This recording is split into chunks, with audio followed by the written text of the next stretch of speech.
靈修分享日期2026年6月19日，經文哥林多前書16章13至24節。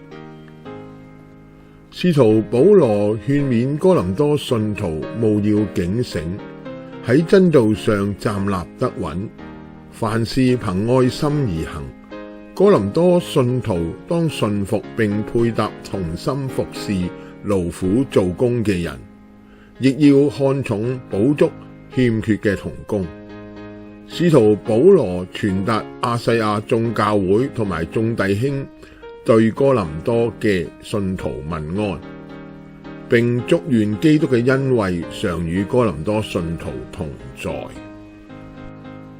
今日有唔少嘅基督徒確實警醒不足，佢哋往往站喺真道上嘅邊緣，既冇穩定參與教會嘅主日崇拜，自己日常嘅靈修、讀經同埋禱告生活又冇習以為常，並且對人冷淡，缺乏愛心，仲埋怨其他弟兄姊妹對自己照顧不足。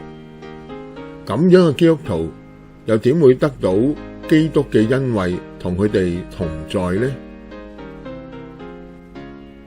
我們要堅守所宣認的指望，毫不動搖，因為應許我們的那位是信實的。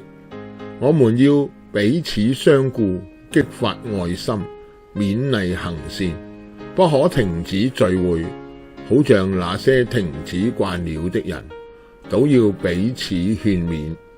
既然知道那日子臨近，就更當如此。